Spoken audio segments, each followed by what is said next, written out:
como coordinadora de proyectos desde el 2008 a 2012. Ha estado ligada a la Secretaría Ejecutiva de la campaña Patagonia sin Represas, reconocida internacionalmente desde el 2007 a la fecha. Desde el 2013, Javiera es parte de la Fundación Terram, una de las organizaciones de la sociedad civil más reconocidas en Chile, apoyando la realización de proyectos de investigación sobre cambio climático, agua, glaciares y ordenamiento territorial. Desde el 2014, Javiera es miembro del Consejo Administrativo de la Red Climática Climate Action Network Latinoamérica, CANLA. También con nosotros está Alejandra Granados. Alejandra es de Costa Rica. Es coordinadora de política climática de CO2CR.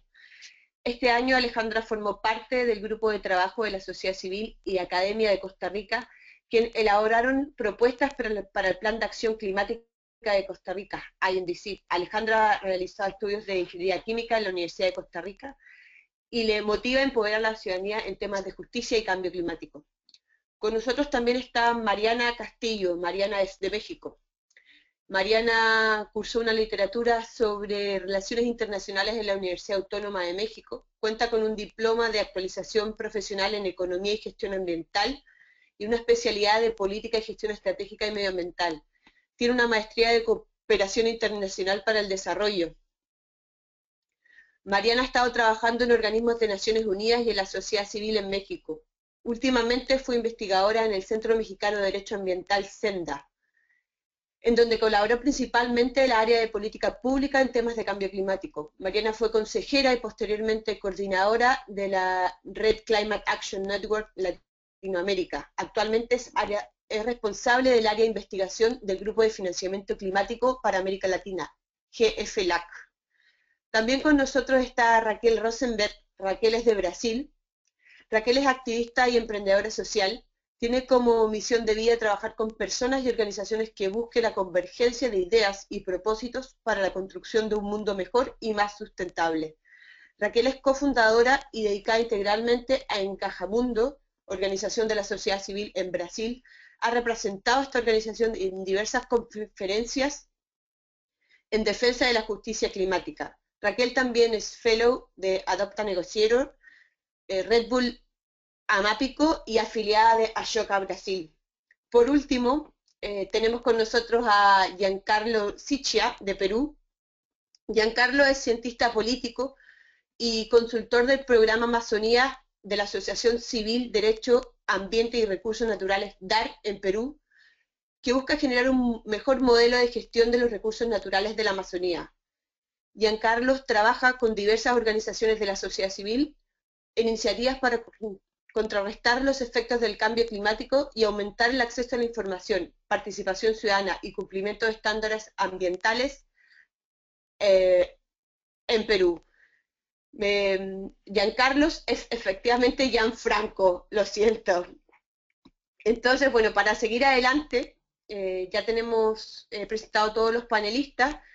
Les cuento que vamos a ir, los panelistas van a ir respondiendo una a una las preguntas que hemos definido para este encuentro. Por favor, a todos los participantes o oyentes de este encuentro que tengan consultas, el sistema de chat del encuentro está disponible para que ustedes puedan compartirlas. Les pedimos que al hacer sus preguntas indiquen también su nombre, su país y a quién se dirige esta pregunta. Las preguntas serán respondidas al término de las presentaciones de los panelistas. Entonces, sin más, me gustaría ir a la primera pregunta que está en pantalla, que dice así: ¿cuál es el balance del proceso de participación ciudadana en tu país? Fortalezas, debilidades, lecciones aprendidas y recomendaciones para el proceso pre-2020. Por favor, Marcela, si nos puedes ayudar. Tienes la palabra.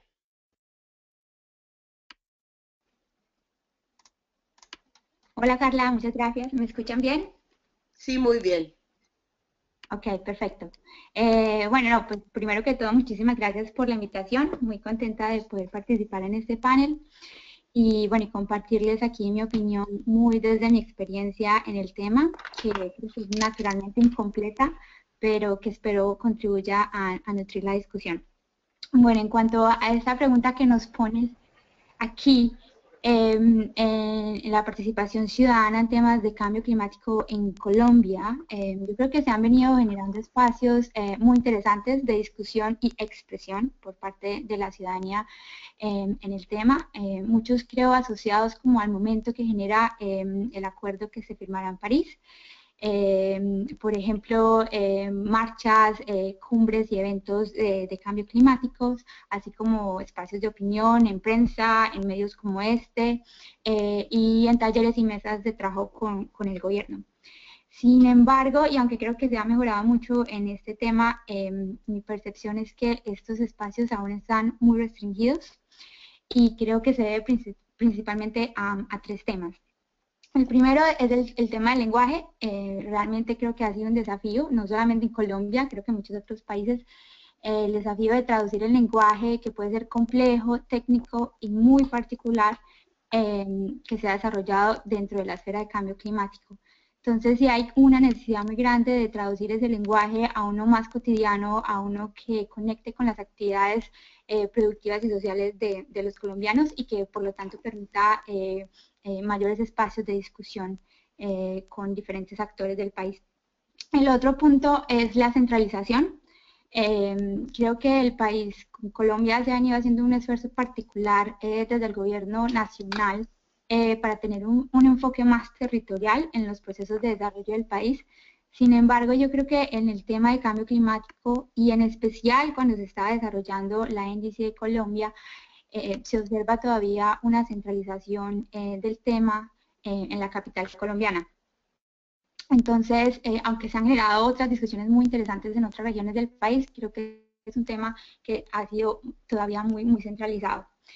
Y el otro punto que creo que fue también como algo que aprendimos, o que yo por lo menos aprendí en lo que pude observar del proceso de desarrollo de la NDC, es que realmente hace falta mejorar y hacer mejor uso de los mecanismos de participación ciudadana para la incidencia en toma de decisiones.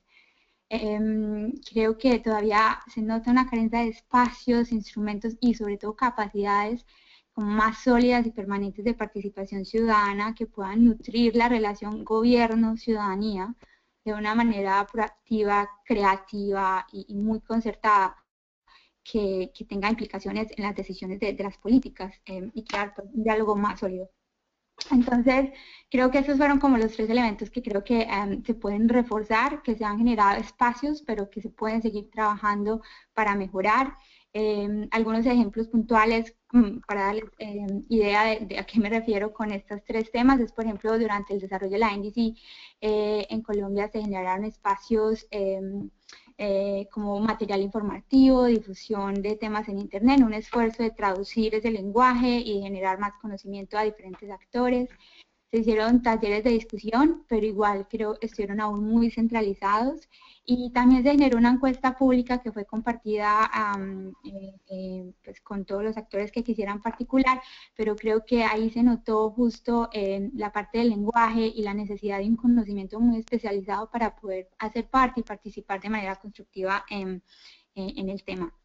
Entonces, bueno, en general creo que aunque hemos avanzado mucho y aunque en la opinión pública colombiana el tema de cambio climático está dentro de sus prioridades, creo que todavía hay que trabajar mucho para mejorar el tema del lenguaje, ampliar y mejorar los canales de comunicación y construir alianzas también con otros actores muy activos en temas relacionados al cambio climático, que van más allá quizás de los temas ambientales, pero asociados al desarrollo, como actores muy activos que están ahorita en ciudades, trabajando por ciudades más innovadoras, ciudades con transporte limpio, con más bicicletas, con espacios públicos, y es un tema que es muy interesante, que ha traído mucha juventud ahí, pero que se puede ir conectando a la discusión global de cambio climático, así como los espacios de la academia, de las universidades. Sé que algunas han jugado un papel importante en la creación de información técnica, pero creo que hay espacios muy importantes ahí para explorar con los futuros profesionales de nuestro país, para educarlos en el tema y para que contribuyan con ideas a la acción nacional y al desarrollo de políticas públicas. Entonces, realmente ese es como mi resumen en cuanto al tema de participación ciudadana, algunos de los desafíos, pero también algunas de las oportunidades. Muchas gracias, Marcela, muy enriquecedora tu respuesta. Le damos la palabra ahora a Javiera de Chile. Gracias, Carla, gracias por la invitación. Bueno, en relación a los procesos de participación ciudadana en Chile, es importante decir de que todos los procesos de participación ciudadana existentes en nuestro país no son vinculantes. Y eso a la fecha, la verdad es que como sociedad civil nos tiene bastante cansados y agotados porque como sociedad civil entregamos tiempo, recursos, esfuerzos para poder hacernos cargo, estar de manera activa respondiendo a estos procesos. Sin embargo, encontramos que desde el Estado no tenemos una respuesta adecuada a lo que nosotros podemos indicar. Se rompe el diálogo una vez que nosotros participamos. En el caso específico, en materia ambiental y sobre todo en cambio climático, han existido procesos de participación ciudadana. El último interesante fue justamente el proceso para aportar sobre las INDC y el anteproyecto que presentó Chile para consultarlo. Este fue mencionado en la COP20 en diciembre del año pasado y nos dieron 3 meses como sociedad civil para poder aportar. Y la verdad es que a la fecha se cerró el proceso, no hemos tenido un aporte desde el gobierno para indicarnos si es que nuestra participación fue efectiva, si es que incluso si es que les interesó o no.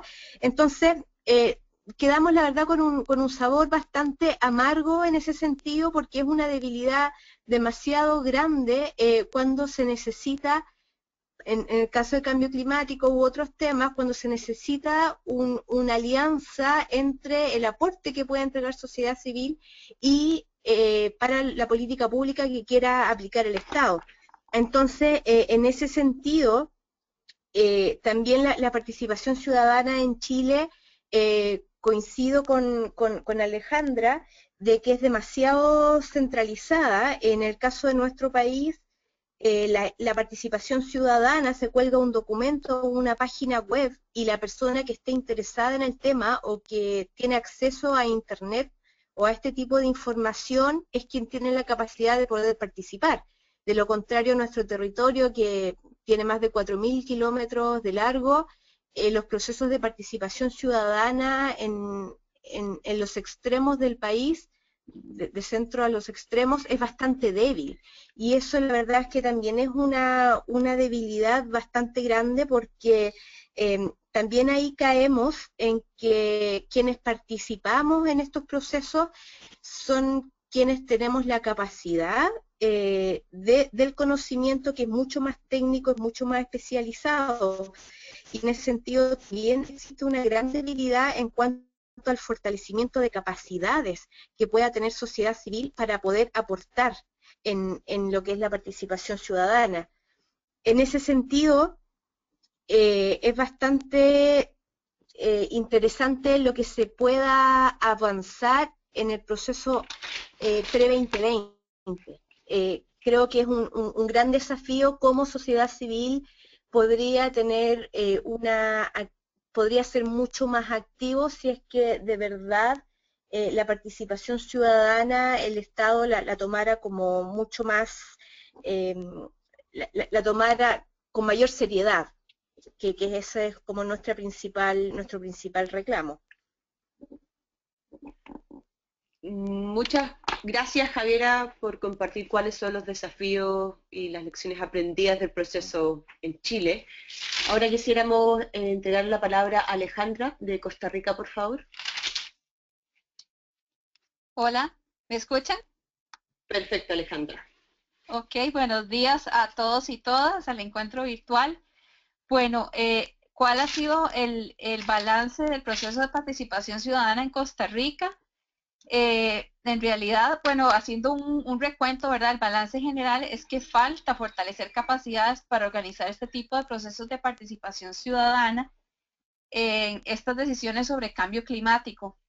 En Costa Rica, sin embargo, existe una gran apertura por parte del gobierno para la inclusión y la participación de sectores y de actores para la formulación y preparación para la implementación de las contribuciones nacionales o INDCs, y entonces más bien queda para el 2016 la continuación de este proceso que, bueno, tenemos una gran tarea, ¿verdad? Porque es fortalecer las INDCs y preparar su implementación, lo que implica, ¿verdad?, la formulación de políticas, de política pública, de política de Estado, etcétera.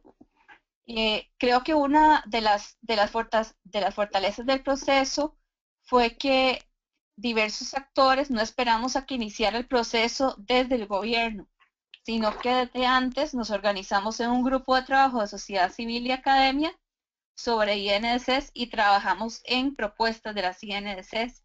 Desde mi experiencia, ¿verdad?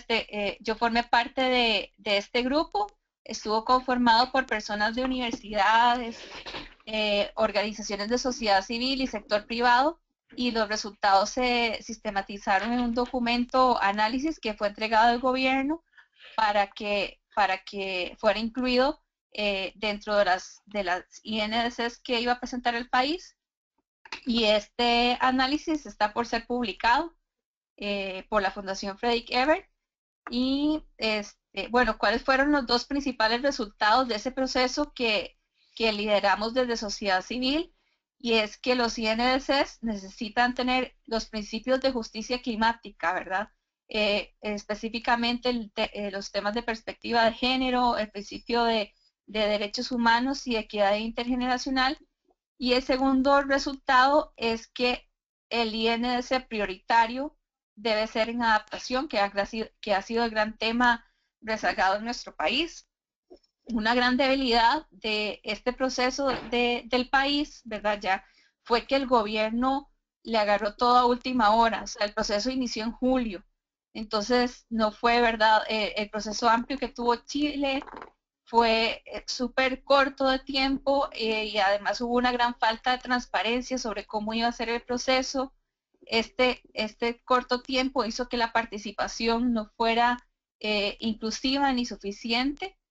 El proceso se limitó a talleres sectoriales en electricidad, transporte, residuos urbanos, forestal, agricultura, y a un taller nacional de expertos, pero no hubo talleres regionales, ¿verdad?, donde, ¿verdad?, el gobierno se acercara a las regiones, sobre todo donde existe esa gran vulnerabilidad climática, ni a talleres con actores relevantes como por ejemplo los pueblos indígenas, jóvenes, gobiernos locales, y tampoco hubo consulta pública, sino que todas estas tareas quedan pendientes para el 2016. Y bueno, ¿cuáles fueron las lecciones aprendidas del proceso de Costa Rica? Necesitamos que este proceso tenga una gran apropiación de alto nivel político.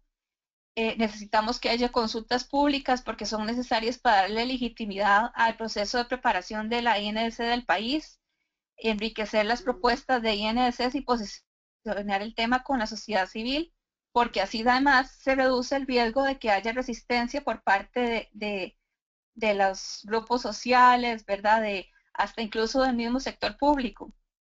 Además, la participación de las principales partes interesadas es fundamental para garantizar que las INDC respondan a las necesidades de grupos de interés afectados y para que tenga el apoyo a largo plazo. Además, el gobierno debe proveer claridad sobre cómo será el proceso de definición de esas contribuciones nacionales, de ese fortalecimiento, y además de cómo los aportes de la sociedad civil van a ser incluidos.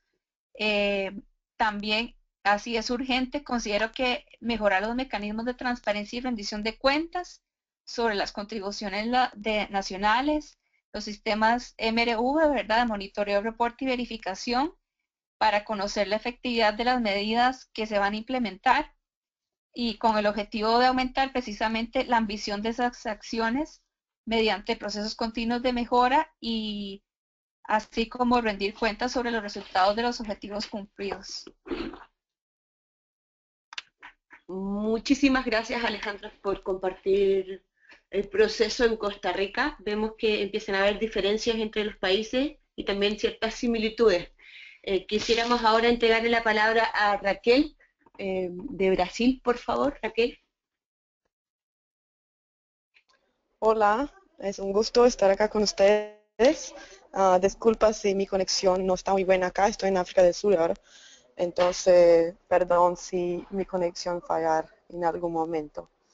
Bueno, sobre la participación ciudadana en Brasil, acá nosotros tuvimos una consulta del gobierno sobre la INDC y de verdad, fue Brasil el país que llevó la propuesta de tener consultas a la sociedad civil sobre el proceso de metas nacionales. Entonces fue uno de los primeros a hacerlo y hubo una encuesta online primero, después un proceso de creo que 5 o 6 reuniones presenciales para tratar de sectores específicos también en Brasilia, pero en este proceso tuvieron algunos problemas.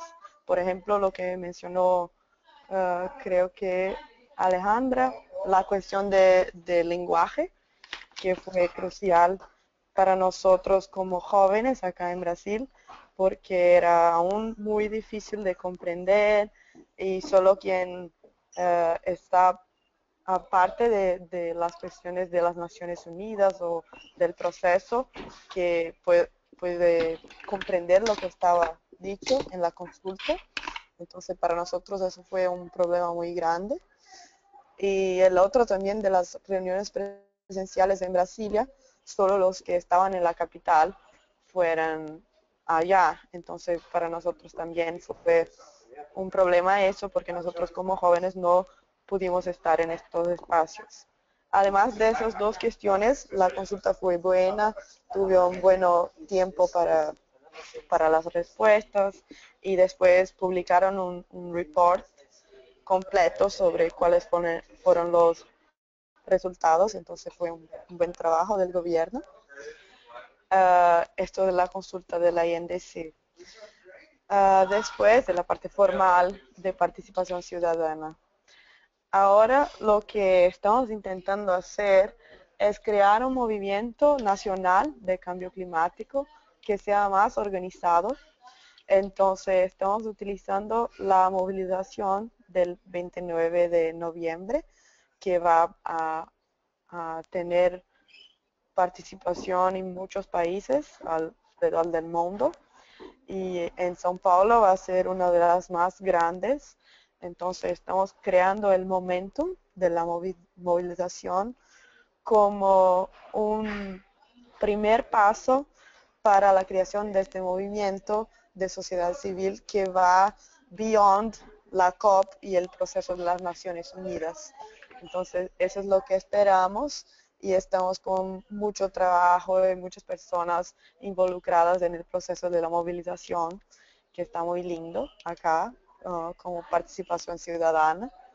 Y creo que uno de los mayores retos que tenemos es relacionar cambio climático con temas cotidianos de las personas acá en Brasil. Entonces, como florestas son cambio climático y especialmente ahora el agua, porque no sé si saben, pero en São Paulo específicamente estamos enfrentando una enorme crisis de falta de agua y queremos mostrar a las personas que eso también es por el cambio climático. Es uno de los efectos que estamos sintiendo ahorita del cambio climático y cómo eso puede movilizar más personas. Entonces, no solo durante la movilización del 29 de noviembre, pero también como en las universidades y en las calles podemos hacer acciones que muestren a las personas cómo la cuestión del agua está relacionada con cambio climático. Y por último, nosotros en Engajamundo, que es mi iniciativa acá, somos parte de CLIC, que es el movimiento de jóvenes latinoamericanos y caribeños por el clima, y hicimos una parcería para una encuesta que va a ser, ahora fue lanzada la última semana, y nuestra idea es tener como una fuerte posición en cuanto a jóvenes latinoamericanos y caribeños para llevar a la COP21. Entonces, cómo hacer nuestra posición más representativa, pensamos en una encuesta que ahora ya está online para que sea respondida por jóvenes de la sociedad civil en todas las partes de Latinoamérica para llevarnos una posición realmente fuerte y con este proceso participativo en todas las esferas para la COP21. Muchísimas gracias, Raquel, muy enriquecedor el conocer cómo es el proceso que ustedes están llevando en Brasil. Ahora quisiéramos ceder la palabra a Mariana Castillo. Mariana es de México. Mariana, por favor, tienes la palabra. Hola, buenos días, ¿me escuchan? Perfecto, Mariana. Muy bien, muchísimas gracias por la invitación para compartirles aquí algunas reflexiones sobre nuestra experiencia. En el caso del proceso de participación ciudadana, yo me enfocaría, bueno, haría la división entre lo que ha sido el proceso de participación de las organizaciones de la sociedad civil, que este proceso ha ido consolidándose, especialmente desde la COP aquí en México. Se fueron creando grupos, en especial se creó un grupo de organizaciones que empezamos a dar seguimiento a lo que era el presupuesto nacional, ¿no? Ya que, bueno, México se muestra como un líder a nivel internacional en materia de cambio climático y de cara a la COP aquí en México surge esta pregunta de, bueno, ¿qué tanto eso que México está diciendo a nivel internacional es coherente con las prioridades nacionales, que al final las prioridades nacionales se reflejan en la asignación de presupuesto?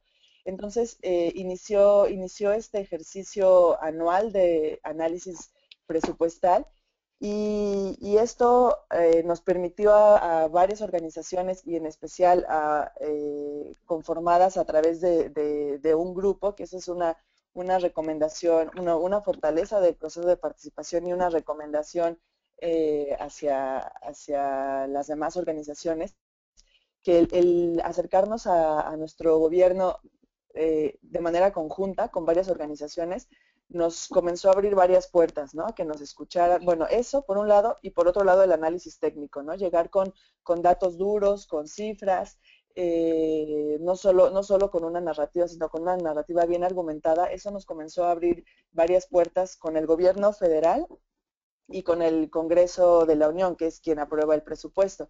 Y bueno, se han tenido varios logros en este sentido y uno de ellos también que estuvimos empujando, bueno, es la ley de cambio climático, la misma que tiene una sección muy pequeñita, pero tiene una sección que habla sobre la participación social, en la que se menciona la promoción de la participación social para la construcción de políticas públicas en materia de cambio climático.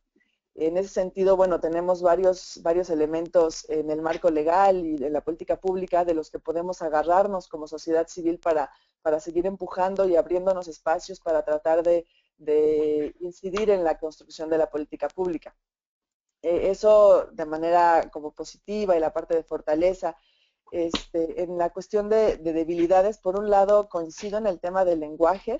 La parte del lenguaje creo que ha sido es todavía una barrera para que esta participación que actualmente es de organizaciones de la sociedad civil y muchas organizaciones con mucha experiencia y más técnicas, y no se ha dado una participación ciudadana, ¿no? En general, del ciudadano de a pie, como acá se le dice. Y yo creo que uno de los temas principales es cómo se comunica, ¿no? Es cierto que incluso el mismo gobierno y muchas organizaciones hacen ejercicios para explicar lo que es el cambio climático. Muchas veces son como muy localizados, ¿no? Si son para algún curso de escuela o para algún taller, pero en general todavía no está como dentro de la gente en general, ¿no? Y eso hace que algunos procesos que se han abierto de participación queden limitados a aquellas organizaciones que trabajamos en el tema. Por ejemplo, y bueno, esta cuestión también de la centralización, ¿no? Muchos de estos procesos que echa a andar el gobierno, pues son en la Ciudad de México, ¿no? Entonces aquellas ciudades, aquellas organizaciones más de base o gente interesada, pero que están fuera de la Ciudad de México o en las grandes ciudades, si es que se llevan a cabo procesos en otros lugares, pues es difícil, ¿no? Si no tienen recursos que puedan acceder a estos espacios. Para poner como un ejemplo claro, ¿no? El proceso de construcción de las INDCs, muchas organizaciones empezamos a acercarnos, sabíamos que el gobierno estaba elaborando su INDC y nos empezamos a acercar para tratar de conocer, para tratar de dar como insumos, y fue un proceso sumamente cerrado, ¿no? También sabemos que el área de cambio climático encargada de esto y además de implementar la ley de cambio climático es muy reducida, ¿no? Lo cual también llama la atención en un tema que México está como siendo como líder a nivel internacional, que a nivel nacional sea un sector dentro del gobierno muy pequeño. Entonces, bueno, era lo que nos decían, es que tenemos muchas cosas que hacer. Al final fue un proceso muy cerrado. Cuando se abre a participación ya es, como mencionaba, me parece en Costa Rica, muy apretado. Se abre una encuesta en línea que estuvo 8 días, del 12 al 20 de marzo estuvo en línea, lo cual, bueno, es muy poco tiempo, ¿no? También, bueno, aquí también entramos a otro tema que varias organizaciones hemos estado señalando en todos estos procesos de consulta. Bueno, es un documento para quienes, ¿no?, sabemos de cambio climático, es un documento en español. En México, bueno, evidentemente el idioma es el español, pero hay comunidades, hay pueblos indígenas, ¿no?, que hablan distintos idiomas, distintas lenguas, y no se hace ese esfuerzo, ¿no?, por acercar también la información a estas otras culturas que forman parte de México y que además son quienes se están viendo más afectados por el cambio climático y además en donde al final van a recaer todas estas medidas, ¿no?, de adaptación. Entonces, bueno, fue una encuesta muy corta en el que tampoco hubo retroalimentación de qué pasó con las respuestas que ahí se emitieron, y después hubo un solo taller como para mostrar, en el que fue un día que se realizó este taller para compartir cómo iba, a lo mejor ahí como recibir ciertos insumos, pero algo que hemos dicho es que, bueno, llegan ya con las cosas como muy planchadas, ¿no? O sea, con cómo va a ser, y por ahí a lo mejor se modifican algunas cositas, pero tampoco supimos o no hemos tenido retroalimentación todavía de los resultados de esos talleres, qué se incorporó, qué no, y lo que no se incorporó, por qué no. Entonces, si bien es una fortaleza que estos espacios se están abriendo y se están institucionalizando, nos parece importante señalar que hace falta avanzar para que sean procesos de participación realmente efectivos, ¿no?, en los que realmente se escuchen nuestras propuestas y podamos tener un diálogo más constructivo con el gobierno, ¿no?, en el que se pueda ver que al final gobierno y sociedad vamos hacia el mismo punto y queremos lo mismo, ¿no? Entonces, que podamos construir de manera conjunta estos elementos de la política pública es fundamental. Entonces, yo como a manera de recapitulación retomaría esto, ¿no? Hace falta ampliar la base, ¿no?, tanto de organizaciones que participan como la participación ciudadana no organizada, ¿no? Y para eso es necesario trabajar en el lenguaje y en la forma de hacer llegar la información a las personas, al público, y mejorar los espacios que ya se están dando con el gobierno para que se conviertan en espacios de participación efectiva, ¿no? No, de repente pareciera un poco que está siendo un requisito nada más para cumplir con lo que se debe cumplir de procesos de participación, y no se está aprovechando además también la experiencia y que hay desde sociedad civil en distintas áreas que tienen que ver con el cambio climático. Muchísimas gracias, Mariana, muy interesante tu presentación y poder ilustrarnos cómo fue el proceso de México. Creo que se destacan varias cosas en el proceso de ustedes allá. Y por último me gustaría extender la palabra a Gianfranco. Y también, bueno, mis disculpas por la presentación. Carla, hola. Sí, adelante, por ¿Qué favor. tal? No, no hay problema, no te preocupes. Bueno, yo tengo una lámina para compartir, pero en principio quiero agradecer a nombre de Derecho, Ambiente y Recursos Naturales esta invitación a participar de este encuentro virtual y espero que la información que podamos brindar el día de hoy sea útil y del interés de todos los asistentes.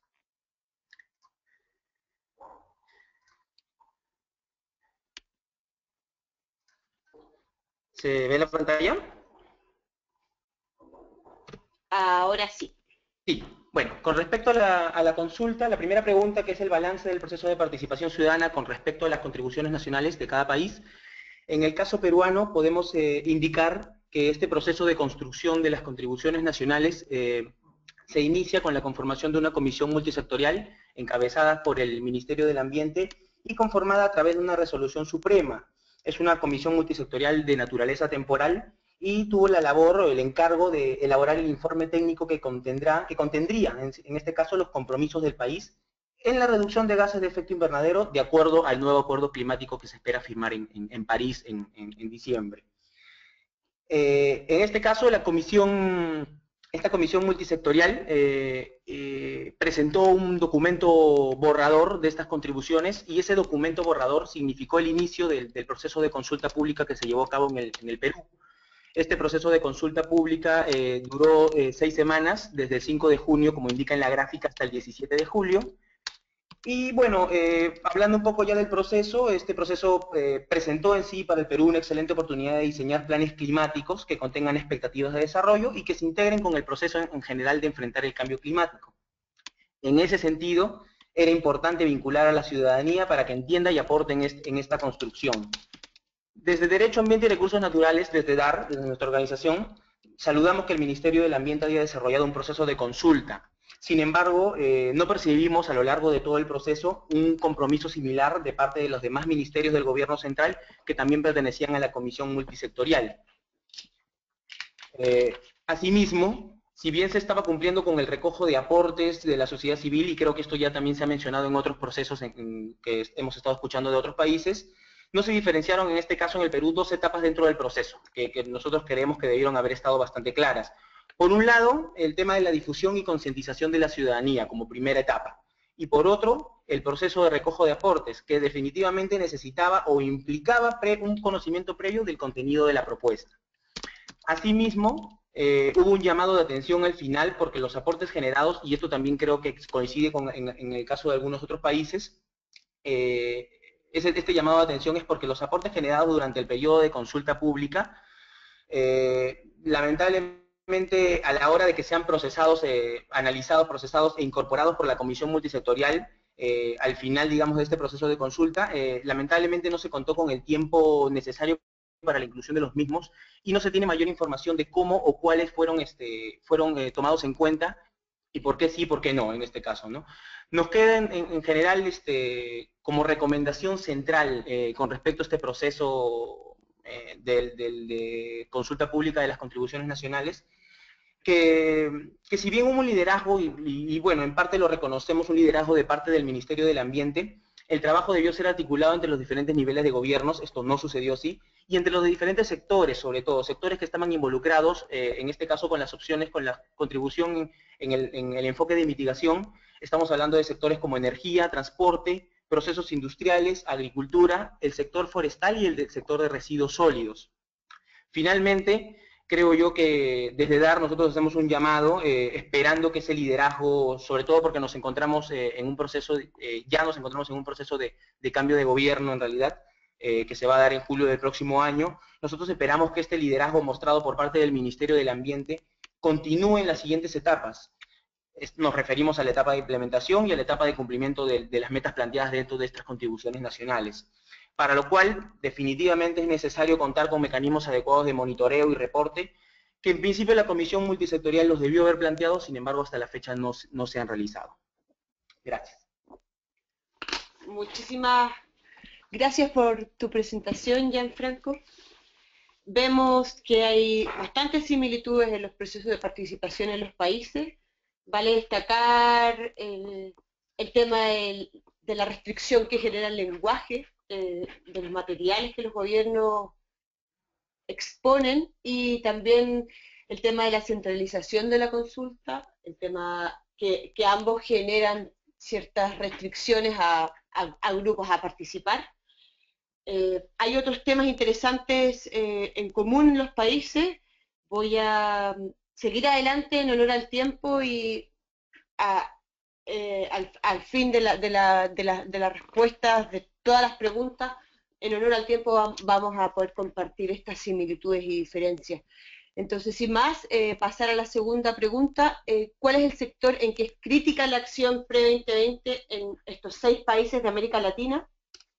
Me gustaría volver a invitar a Marcela a poder compartir su visión y percepciones de esta pregunta.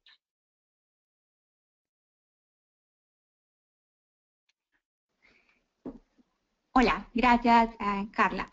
Bueno, contándoles un poquito la perspectiva en este sentido de la acción pre-2020. Creo que vale la pena mencionar que el gobierno ya ha priorizado acciones de mitigación y adaptación.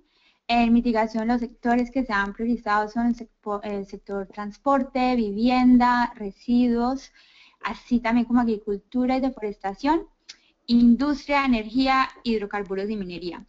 Yo creo que vale la pena aprovechar también este espacio y mencionar que hay un enfoque muy fuerte dado en el tema de industria, energía, hidrocarburos y minería en eficiencia energética, que en mi opinión es vital, es muy importante que se lleve a cabo, es económicamente viable, pero no es suficiente en la transformación de nuestro desarrollo hacia un desarrollo sostenible, resiliente y bajo en emisiones. Así que necesitamos un poco de acciones más decisivas en cuanto a mitigación.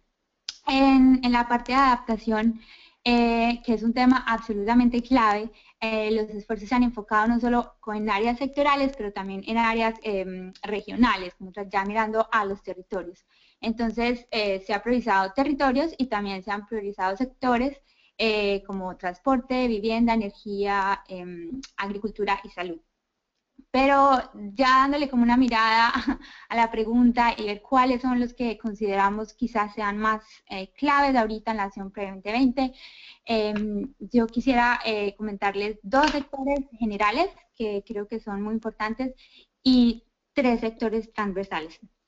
El primer sector general es el sector agrónomo. Este sector, el sector agricultura, silvicultura y uso de la tierra, contribuye casi al 55% de los gases de efecto invernadero de Colombia, y además es uno de los sectores más vulnerables al cambio climático, que se enfoca en las áreas rurales y podría afectar comunidades históricamente vulnerables, donde además la pobreza es mayor y donde los peligros del cambio climático pueden acentuar fuertemente las brechas sociales y dificultar la superación de la pobreza y permitir un desarrollo más sostenible. Además, como lo mencionaba también en la NDC, hay una posibilidad de que en la ansiada transición hacia la paz de nuestro país se generen también presiones en la expansión insostenible de la frontera agrícola en áreas forestales, si el tema no se maneja de forma apropiada y se generan pues oportunidades de desarrollo para estas comunidades.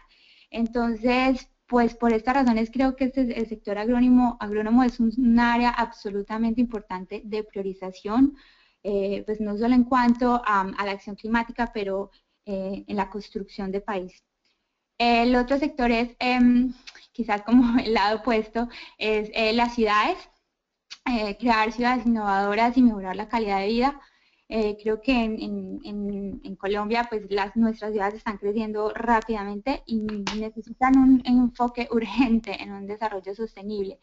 Creo que muchas ciudades ya se han embarcado como en un proceso de innovación, pero el desafío es inmenso y todavía hay muchísimo trabajo que hacer en la generación de transporte masivo limpio y de calidad, en la generación de espacios públicos verdes, y en general en la construcción de ciudades con principios de sostenibilidad. Y los 3 temas transversales que creo que deben también ser manejados desde ya es la planificación territorial y el cambio climático, que creo que toca en las 2 áreas que ya había mencionado, pero realmente tenemos que pensar en Colombia cómo la planificación del territorio, el uso sostenible y apropiado del espacio y los recursos naturales debe tener en cuenta cambio climático. El segundo tema transversal es el manejo sostenible del agua. Creo que el agua es un tema que preocupa grandemente a los colombianos, que ya hemos visto impactos muy tristes con sequías que han devastado comunidades, ecosistemas, y con unas prácticas, por ejemplo, en la minería y en la agricultura extensiva que han socavado el recurso hídrico. Entonces, el manejo sostenible del agua es algo que necesita una acción inmediata y que está directamente relacionado con el cambio climático. Y por último, también siguiendo lo que ya habíamos mencionado con la primera pregunta, creo que es urgente también mejorar los espacios y las herramientas de participación ciudadana para empezar y permitir que se creen bases que aseguren una mayor transparencia, un diálogo y una colaboración en la incidencia de la construcción de políticas, porque realmente estos espacios no existen bien. Y bueno, y antes de cerrar esta pregunta, creo que finalmente el país realmente necesita avanzar ya de manera muy seria en la discusión de la evolución de nuestro modelo de desarrollo económico actual y su implicación para la sostenibilidad del país. Y en este caso me refiero a cómo entendemos la vulnerabilidad económica nacional en un mundo que busca descarbonizarse. Y la pregunta la pongo porque creo que necesitamos afrontar y prepararnos frente al hecho de que Colombia soporta gran parte de su economía en sectores mineroenergéticos, con sus mayores sectores de exportación siendo el petróleo y el carbón. Creo que es una pregunta que no ha sido respondida y que tenemos que empezar a analizar y prepararnos. Igualmente creo que el tema de la energía renovable es un tema que no ha despegado en el país, que es un tema en el que todavía hay una oportunidad muy grande y un espacio de necesidad de entender y actuar frente a las vulnerabilidades que nuestro sector energético tiene, donde pues tenemos nuestras grandes centrales hidroeléctricas como gran base de generación limpia, pero pues que pueden ser bastante afectadas por los cambios climáticos. Entonces creo que esos dos son como los elefantes que se pasean por Colombia mientras actuamos frente al cambio climático. Gracias. Gracias a ti, Marcela. Muy interesante escuchar tu visión respecto a los sectores prioritarios en Colombia. Me gustaría entregarle la palabra ahora a Javiera de Chile, por favor. Javiera, tienes la palabra. Gracias, Carla. Coincido, pero absolutamente en todo con Marcela. Creo que para el caso de Chile es bastante similar a Colombia.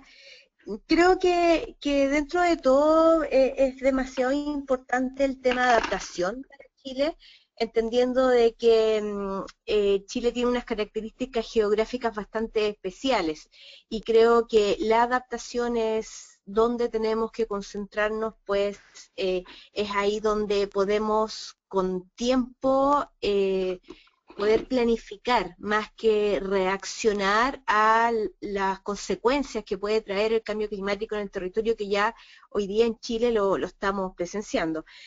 Sin embargo, efectivamente, para Chile las principales emisiones, hablando de mitigación un poco, las principales emisiones vienen desde el sector energía, más o menos el 40% de esas emisiones vienen del sector eléctrico, el 30% del sector transporte, y eso también es bastante importante cómo abordarlo, pues son los sectores críticos, como los sectores productivos, como energía, minería, agricultura, transporte, forestal, que tienen gran implicancia en el territorio. Esto está relacionado directamente cómo el cambio climático tiene alguna incidencia en cuanto a este modelo de producción.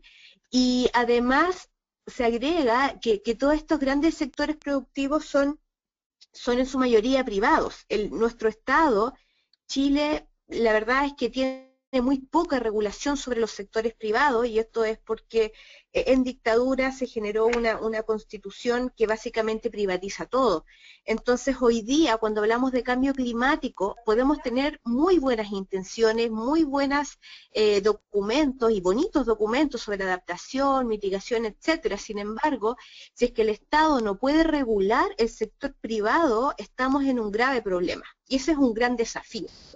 Y como volviendo un poco atrás, el sector energía obviamente está privatizado al 100% y es ahí donde es bastante crítico en cuanto a las emisiones que nosotros tenemos. Lo mismo pasa con el sector minería y el sector minería no habla de adaptación, no habla de mitigación y es uno de los sectores que más consume electricidad y que también más consume agua. Entonces, eso es bastante interesante ver cómo sociedad civil podemos presionar y levantar estos temas al debate público, pues tenemos un problema de fondo y de estructura bastante grande en nuestro país cuando hablamos de que estos sectores no tienen regulación. Si paso un poco al aspecto social y ambiental, coincido con Marcela también que el tema del agua es bastante importante. La gestión de agua en Chile es un tema bastante conflictivo, pues todas las sanitarias están privatizadas, todos nuestros ríos están privatizados y el Estado tampoco tiene regulación. Entonces también garantizar el acceso al agua como derecho humano es un tema que Chile lo tiene bastante al debe, y con el cambio climático, con los fenómenos de sequía que ya se aprecian, es un tema bastante importante. Puedo agregar también de que el sector o abordar el cambio climático desde la educación para nuestro país también es sumamente importante. Hoy día nuestro país eliminó las horas de geografía de la malla curricular. En las escuelas no se enseña geografía y la población hoy día no está teniendo una educación, no está sabiendo cuál es su territorio, cómo se conforma. Obviamente eso nos genera una sociedad menos preparada y menos adaptada para este fenómeno que es el cambio climático, y obviamente no vamos a hablar de lo que va a ser gestión de riesgo y de desastres si es que tenemos una población que no está preparada para esto y tampoco tenemos una buena institucionalidad que nos permita poder tener una buena gestión de desastres. Además del cambio climático, Chile tiene otros temas como volcanes, terremotos, que de verdad estamos muy vulnerables a los desastres naturales. Y insisto, esto es un tema de fondo que Chile necesita replantearse, porque de lo contrario no vamos a avanzar en el aspecto de cambio climático. Coincido también con las ciudades, donde se concentra la mayoría de la población. La planificación territorial es sumamente importante, no solo en lo urbano, sino que también en el sector rural. Y considerando sobre todo que las personas que viven en el sector rural tienen una mayor conexión con la naturaleza, y eso puede permitir también una mejor capacidad de adaptación y de reaccionar a los eventos que pueda traer el cambio climático. Y por supuesto también un punto importante es cómo mejorar el proceso de participación ciudadana, que es un tema que hablamos en la pregunta anterior. O sea, tenemos una participación ciudadana sumamente centralizada, poco accesible, y eso también es un gran desafío y que tenemos que verlo ya, básicamente en una acción pre-2020 como se indica en la pregunta. Muchas gracias, Javiera, por compartir cuáles son los desafíos en Chile y cuáles son los sectores críticos para la acción pre-2020. Quisiera pedirle a Alejandra que nos cuente cuál es el sector crítico para la acción pre-2020 en Costa Rica. Por favor, Alejandra, tienes la palabra. Gracias, Carla. Bueno, en Costa Rica yo considero que hay dos sectores críticos para la acción pre-2020. Y la primera, y en la que ya estamos trabajando, es que es urgente trabajar en un proceso país que sea inclusivo y participativo, orientado al fortalecimiento de las contribuciones nacionales con enfoque de justicia climática. Hay algo que debo resaltar, y es que la participación ciudadana es un derecho. Está en la Declaración de Río sobre Medio Ambiente y Desarrollo, así que es algo que los gobiernos tienen que hacer. ¿Verdad? Estos principios de Río, el principio 10 establece que la mejor manera de tratar los problemas medioambientales es con la participación de todos los ciudadanos y las ciudadanas interesados en el nivel que corresponda. Y además destaca la importancia de involucrar a los grupos principales de la sociedad en la adopción de decisiones como uno de los requisitos fundamentales para alcanzar el desarrollo sostenible. El otro sector que considero que es clave es adaptación. Igual como han señalado las compañeras, ¿verdad?, de Marce y Javiera, adaptación debe priorizarse, debe fortalecerse y el país, Costa Rica, debe implementar políticas públicas en adaptación al cambio climático vinculadas a los ecosistemas y las comunidades. Y esto no solo debemos verlo a nivel nacional, sino que debemos pensar también como país que está en la región centroamericana, y debemos precisamente fortalecer la gestión centroamericana conjunta en la adaptación al cambio climático, porque los países centroamericanos tienen ese común denominador, esa misma vulnerabilidad, y la región se encuentra en una de las más vulnerables debido al cambio climático. Estamos en una región que ya de por sí, con o sin cambio climático, tiene ya una gran variabilidad climática que impacta sobre todo a las personas que viven en condiciones de pobreza, lo que hace que se incrementen las desigualdades sociales. Lo hemos visto con las sequías que ha estado sufriendo Centroamérica y el desastre de Cambrai en Guatemala, donde ya se cobró más de la vida de más de 100 personas. Entonces yo creo que es urgente el tema de adaptación, viéndolo también como un tema de que debemos trabajar en recursos hídricos y en ordenamiento territorial, que han sido las grandes deudas que siempre ha tenido en la gestión los países. Muchísimas gracias, Alejandra, por compartir con nosotros tu visión al respecto en Costa Rica. Ahora quisiéramos, por favor, entregarle la palabra a Raquel para que nos cuente cuál es el sector en que es crítica la acción pre-2020 en Brasil. Raquel, ¿tienes la palabra? Sí, ¿me escucha? Sí, adelante. Bueno, entonces, como decía Alejandra, creo que la participación ciudadana es fundamental en cualquier país. Entonces, para nosotros estamos buscando espacios no formales, pero que sean de participación también. Por Engajamundo hicimos acá lo que llamamos de Advocacy Tour, que fue como una serie de reuniones en diferentes ministerios para mostrar a cada sector lo que queremos que ellos tengan como acciones para el cambio climático. Fuimos al Ministerio de Minas de Energía, de la Agricultura, de Transportes, para mostrar a cada uno cuáles son sus lecciones para hacer parte de la meta de Brasil y reducir las emisiones. Entonces creo que nosotros tenemos que buscar espacios de participación ciudadana también proactivamente, no solo esperarlos de los gobiernos. Como también ya fue mencionado, la cuestión de adaptación es fundamental. Brasil está ahora construyendo su Plan Nacional de Adaptación y hasta el 22 de noviembre está abierto a consulta pública. Entonces creo que esa es una cuestión fundamental para participación ciudadana y también como proceso pre-2020, especialmente en lo que se refiere al agua.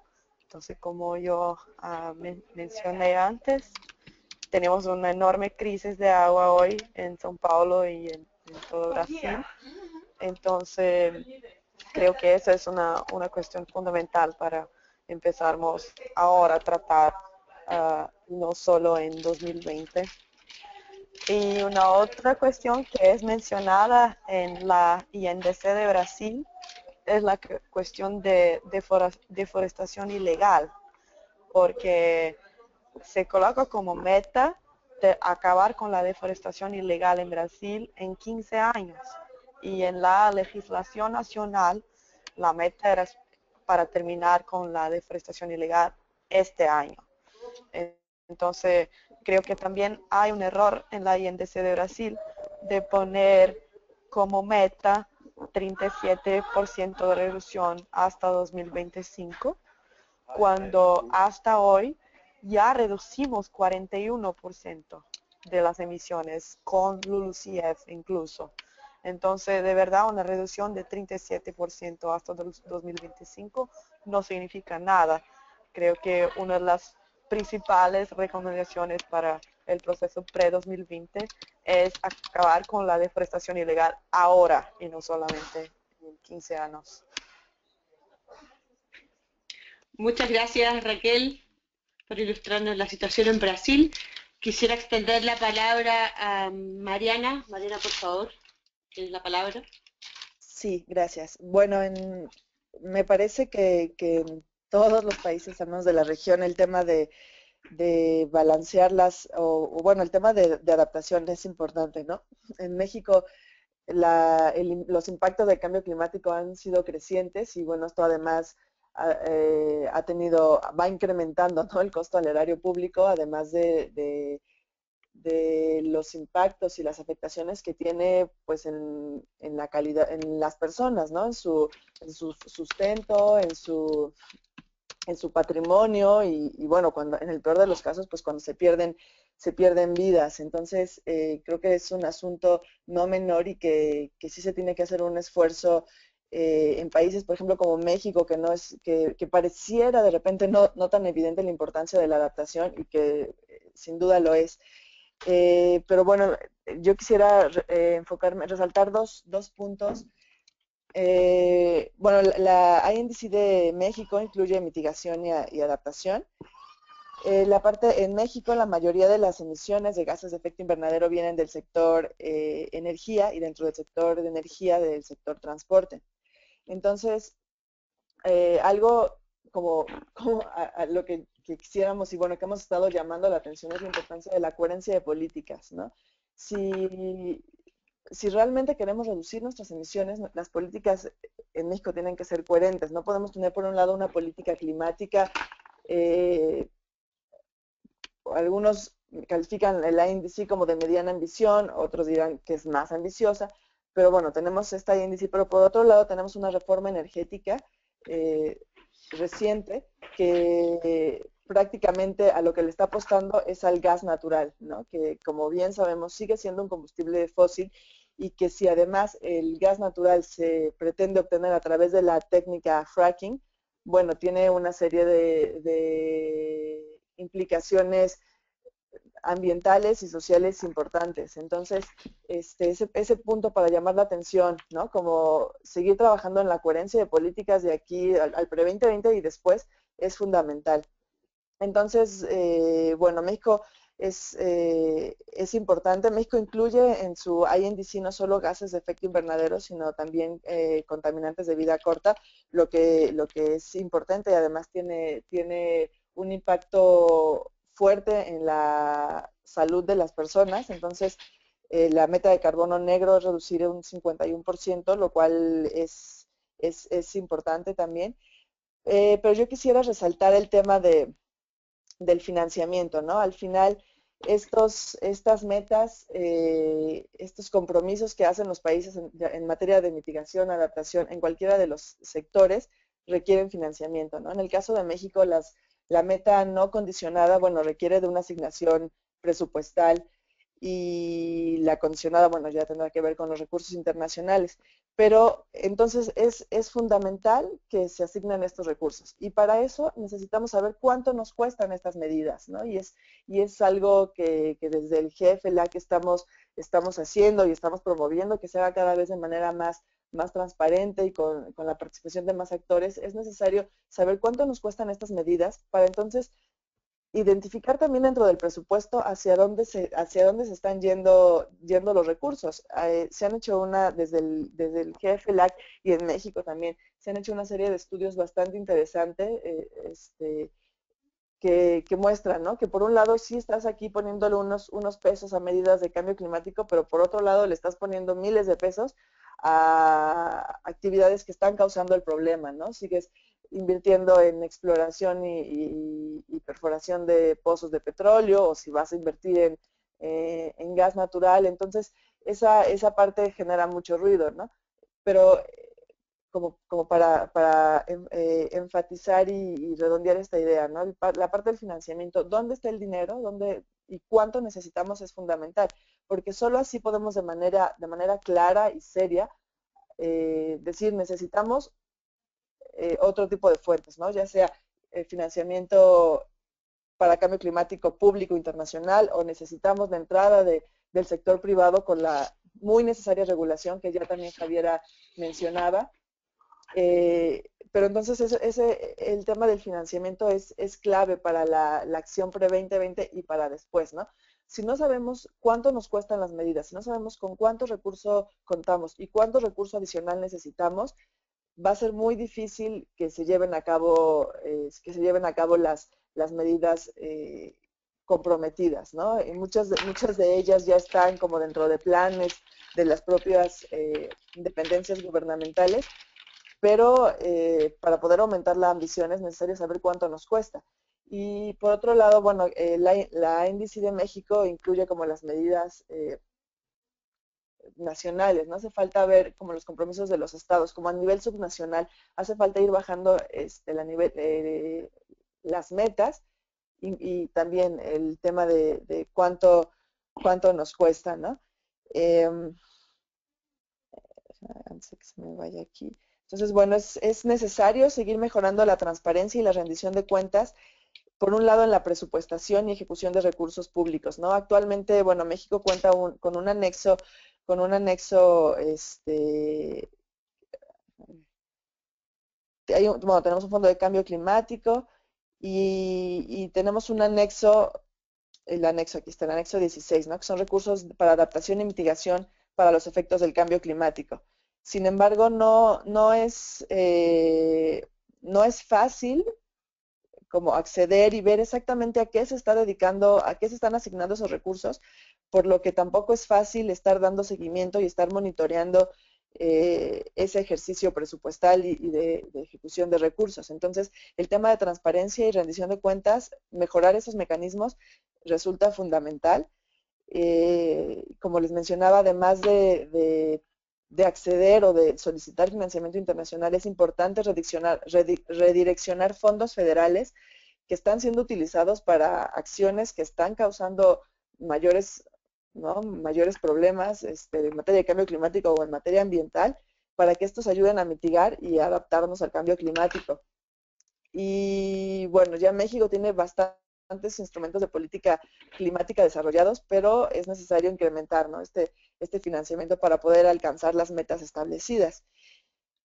Y bueno, establecer estos montos, ¿no? Para poder alcanzar las metas de mitigación. ¿Cuánto nos cuesta y cuánto se necesita asignar? Estas preguntas son claves que si no las tenemos aclaradas, ¿no? De manera casi inmediata, va a ser bastante complicado implementar las medidas, ¿no? Que están establecidas en el INDC pre-2020 y después del 2020. Muchas gracias, Mariana. Interesante lo que destaca Mariana respecto de la coherencia de políticas que tiene que haber dentro de los países, de sus compromisos y lo que hacen a nivel nacional. Y para dar cierre a esta pregunta, me gustaría invitar a Gianfranco a que nos cuente cuál es el sector en que es crítica la acción pre-2020 en Perú. Gianfranco, tienes la palabra. Gracias, Carla. A ver, comparto mi pantalla nuevamente. Con respecto a esta segunda pregunta, sector crítico prioritario para la acción pre-2020, creo que también nuevamente a nivel de región vamos a encontrar muchas coincidencias, sobre todo para el tema de la importancia de los esfuerzos que debemos sumar cada uno de los países en el tema del enfoque de adaptación. Yo para responder esta pregunta me voy a referir un poco al breve análisis que venimos realizando desde DAR al contenido de las contribuciones nacionales del Perú, tanto en mitigación como en adaptación. Como pueden ver en la gráfica de mitigación, en lo que respecta a este enfoque, de acuerdo a los inventarios de gases de efecto invernadero de los años 2000 y 2009, en realidad es 2010, está mal en el gráfico, el rubro USCUS del sector forestal, el rubro USCUS, uso de suelo, cambio de uso de suelo y silvicultura, es el que más contribuye en emisiones de gases de efecto invernadero. En el año 2010 representaba, como pueden ver en la gráfica, 40.9. Actualmente representa casi más de la mitad, más del 50% de emisiones de gases de efecto invernadero en el país. Y partiendo de este análisis de las contribuciones del Perú, se concluye, ya hablando un poco del sector forestal, que debe de tomarse en cuenta que este sector está en proceso de cambio y de fortalecimiento desde hace aproximadamente unos 4 años, y que se ha venido gestando modificaciones a niveles de políticas, normas, institucionalidad en general. También es importante mencionar que las nuevas y futuras herramientas normativas y de políticas que se vienen elaborando y que se elaborarán también en un futuro, llámese la Estrategia Nacional de Bosques y Cambio Climático o el Plan Nacional Forestal, etcétera, deben estar articuladas y armonizadas definitivamente con la contribución nacional también. Sugerimos asimismo que se debería plantear un enfoque integral debido a que en este sector, hablando del sector forestal, las acciones que permitan la conservación de los bosques contribuyen tanto para mitigación, tanto para la reducción de gases de efecto invernadero, como para la adaptación al cambio climático, ya que son los bosques los que nos ayudan tanto a capturar CO2, a generar o mantener los servicios ecosistémicos y a obtener recursos naturales para hacer frente al cambio climático. La conclusión en este punto, tal vez, ya la mencioné en la primera pregunta también, es que uno de los principales retos para hacer frente al cambio climático es el trabajo articulado, lo vuelvo a repetir, entre los diferentes sectores y entre los diferentes niveles de gobierno. Y si nos referimos específicamente al sector forestal, debe tomarse en cuenta que son 5 regiones en el Perú, en este caso son las regiones de Loreto, Ucayali, San Martín, Amazonas y Madre de Dios, las que tienen entre sus funciones y otorgamientos de derechos y control sobre el 85% de los bosques a nivel nacional. Por lo tanto, definitivamente la conclusión es clara, la participación activa de los gobiernos regionales debe garantizarse, no ha estado garantizado en el proceso de contribución nacional, pero debe garantizarse tanto en este proceso como en todos los que involucre, evidentemente, en este caso, el problema de la Amazonía. Para concluir, en el tema de adaptación también, las INSS por el gobierno peruano también incluyen contribuciones en materia de adaptación. La convención, como todos lo saben, no contemplaba obligatoriedad para presentar adaptación en el documento, dejando a criterio de cada país, evidentemente, el contenido. Si bien el país ha identificado los ejes, como pueden observarlos, como agua, agricultura, pescas, ciudades, bosques y salud, y se han identificado inclusive las poblaciones vulnerables que habitan principalmente en áreas rurales, no se ha establecido una meta cuantitativa de lo que se espera lograr. Así, ese objetivo, tenemos un objetivo grande al 2030, que es que el Perú se adapte a los efectos adversos y que aproveche las oportunidades que impone el cambio climático. Nos lleva a una pregunta de cómo llegaremos a ese objetivo, y bueno, el documento plantea de que se establecerá a través de un Plan Nacional de Adaptación que está próximo a desarrollarse. De otro lado, bueno, es destacable que como forma de alcanzar ese objetivo se incorpore en el SNIP, en el Sistema Nacional de Inversión Pública, pautas metodológicas para la elaboración de proyectos de adaptación. Pues de esta forma, la variable en sí, cambio climático, estará presente en las acciones que el Estado puede realizar. Y este mismo esfuerzo yo creo que debería retransmitirse también o replicarse en este caso también para las acciones de mitigación, dado que sin inversión pública difícilmente se van a lograr las metas planteadas. Las INSS, las contribuciones nacionales, van a ser la guía que conduzcan a las acciones en cambio climático para los próximos años en el país y en todos los países en general, es lo que se espera. En el caso de mitigación, es necesario que estas metas tengan correlato con en la gestión pública a través de mecanismos no solo de planificación, sino también mecanismos financieros o de arreglos institucionales, o mecanismos financieros o de arreglos institucionales claros que puedan concretar las contribuciones. De lo contrario, creo que ya lo he mencionado, estos compromisos peruanos para reducir emisiones de gases de efecto invernadero simplemente van a ser meramente declarativos. Finalmente, para terminar, en el caso de adaptación, el proceso de aprendizaje todavía es aún mayor, y creo que esto todos lo tenemos que tener en cuenta. Pues incluso a nivel internacional todavía no se tiene claridad sobre qué implican acciones de adaptación y cómo deben medirse. En el país es un esfuerzo que se está incluyendo dentro de la planificación el enfoque de adaptación, más aún cuando Perú es un país altamente vulnerable. La participación de sectores claves, en este caso como el MEF, como el Ministerio de Economía y Finanzas del Perú, brinda una oportunidad para que las acciones de respuesta a los efectos del cambio climático estén presentes a lo largo de la administración pública. Definitivamente, creo yo, este proceso todavía tiene un largo camino que recorrer. Gracias. Muchísimas gracias a ti, Gianfranco, por comentarnos sobre el sector prioritario y la acción crítica en Perú pre-2020. Al parecer tenemos también ciertas similitudes, acciones en adaptación en estos 6 países de América Latina parecen clave. También tanto Chile como México, el sector energía es el que emite la mayor cantidad de gases de efecto invernadero, no así como es en Colombia y en Perú, donde es el sector no energía, uso del suelo y cambio de uso del suelo es el que contribuye mayoritariamente a las emisiones. Entonces, vemos ahí alguna diferencia respecto de los sectores en que sería crítica la acción para reducir estas emisiones de gases de efecto invernadero. Vamos a pasar ahora a la última pregunta. La última pregunta, tercera y última, busca identificar las narrativas, o sea, qué mensajes, desde dónde, que permitan construir un discurso común en los distintos países a fin de crear esta masa crítica que es necesaria para promover los cambios que queremos. Necesitamos saber qué mensajes son los que aunarían a un mayor número de actores, qué mensajes serían los que motivarían a audiencias o a grupos que hoy no forman parte del debate climático a activarse y participar. Tenemos muy poquito tiempo, así que me gustaría pedirles a todos compartirnos sus visiones al respecto en no más de 2 minutos, así que Marcela, por favor, tienes la palabra. Gracias, Carla. Bueno, esta pregunta a mí me parece supremamente interesante. Yo la verdad no me puedo definir por una sola narrativa, pero también sería muy interesante que aquellos que nos están escuchando y que están participando también nos cuenten qué piensan, porque creo que es algo como quizás una percepción muy de cada país y región.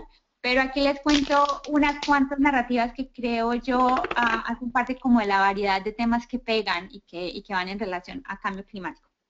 Bueno, entonces son 4 temas. El primer tema es Colombia, magia salvaje.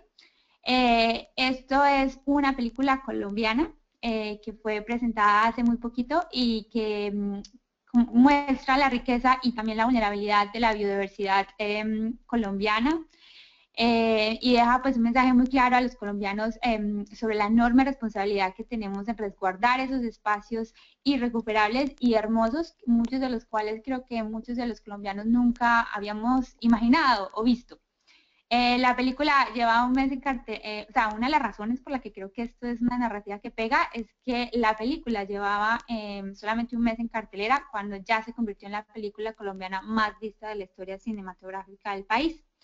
Y creo que la narrativa como que va en apelar al orgullo nacional en cuanto a nuestra riqueza natural. Yo creo que a muchos de los colombianos nos gusta pensar que la riqueza natural de nuestro país es inigualable a cualquier otra y por lo tanto nos suena y nos apela el cuidado de ella y entender cómo esa naturaleza y esa riqueza natural que nos rodea permite el desarrollo que tenemos, en cómo sostiene la vida en nuestras ciudades. Entonces me pareció bastante interesante, es como un tema de moda, entonces me pareció interesante mencionarlo y realmente es una película muy, muy bonita.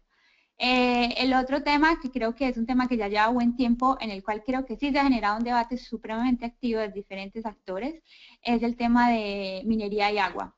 La minería ha sido o fue vista como una de las locomotoras de desarrollo del país en los últimos años y se le puso muchísimo enfoque desde el gobierno nacional y el sector privado a crecer esta industria. Y aunque tenemos cierta historia minera en Colombia, creo que la expansión irresponsable, insostenible e ilegal de la minería y el impacto que ha tenido en el agua y en el recurso hídrico ha cambiado la percepción de la opinión pública de una manera supremamente fuerte y creo que le ha quitado mucha legitimidad al sector. Entonces, este tema de agua, este tema de minería, de industrias extractivas y el impacto y de ecosistemas vulnerables como los páramos ha generado toda una discusión muy amplia y creo que le llega a la mayoría de los colombianos. El tercero es la competencia e innovación entre ciudades. Creo que las ciudades en Colombia tienen cierta historia de competir entre ellas para ver cuál es mejor y muchas de ellas han avanzado en el tema de transporte público y uno de ellos también que pega muchísimo es el tema de la bicicleta. Creo que el ciclismo ha sido como parte de la historia del país y muchísima gente le gusta mucho la bicicleta y creo que últimamente ha tomado muchísima más fuerza el tema del uso de la bicicleta y goma de andar en bicicleta. Entonces es como otra cosa que pega muchísimo en el tema de ciudades. Y finalmente, hay otro tema que creo que es constantemente mencionado, sobre todo en el ámbito de gobierno, y es la narrativa de la nueva economía climática, que ha sido una de las herramientas claves que pues, yo he percibido que ha expandido el discurso dentro de los actores del gobierno colombiano a temas de desarrollo y económicos y no netamente ambientales cuando se refieren a cambio climático. Entonces, bueno, esas son como las 4, pero como digo yo, me parecería súper interesante escuchar, no sé si hay otros colombianos aquí conectados, si tienen otra opinión de qué pega. Gracias. Muchas gracias a ti, Marcela, interesante lo que nos comentas. Hay una pregunta muy breve, Marcela, para ti. ¿Cuál es el nombre de la película? Colombia, magia. No se escuchó. Colombia, magia y... Ay, perdón, Colombia, magia salvaje. Ah, perfecto, muchas gracias. Javiera, tienes la palabra, por favor. Cuéntanos cómo es este asunto en Chile. Gracias, Carla. Bueno, tratando de ser en un resumen, cambio climático en Chile es un tema realmente incipiente. Creo que sociedad civil todavía ni tanto el Estado, el gobierno le toman el peso real a este tema, y creo que partir con una narrativa que aborde de que el cambio climático nos afecta a todos por igual es bastante importante, dado que Chile es muy vulnerable, tiene 7 de las 9 categorías de vulnerabilidad. Entonces creo que en ese sentido, si abordamos el cambio climático como, por ejemplo, la sequía y el acceso al agua, que es un tema que ya se está evidenciando en el territorio, es un tema que la gente le hace reaccionar un poco más. Estamos siendo hoy día afectados. Por ejemplo, hace unos meses atrás hubo una serie de aluviones producto de lluvias demasiado fuertes en el norte de Chile, donde es desierto, el lugar donde no llueve nunca, y creo que eso también es evidencia y la gente puede tomar mayor conciencia, y también los tomadores de decisiones. Creo que abordar el cambio climático en relación a la cantidad de proyectos eléctricos contaminantes, como anteriormente mencioné, que la termoelectricidad es bastante fuerte en Chile y eso es evidente que tiene un aporte en nuestras emisiones, creo que también es una narrativa bastante importante que la gente pueda tomar un poco de mayor conciencia. Coincido con Marcela en relación a lo que tiene que ver con las bicicletas, en ese sentido transporte urbano, como ciudadanos creo que es bastante importante o que nos afecta a nuestra calidad de vida, la cantidad de tiempo que pasamos arriba de un transporte público bastante malo. Creo que eso es evidente, y es verdad que el tema de las bicicletas hoy día está siendo casi como una moda, y creo que hay que aprovechar esa instancia.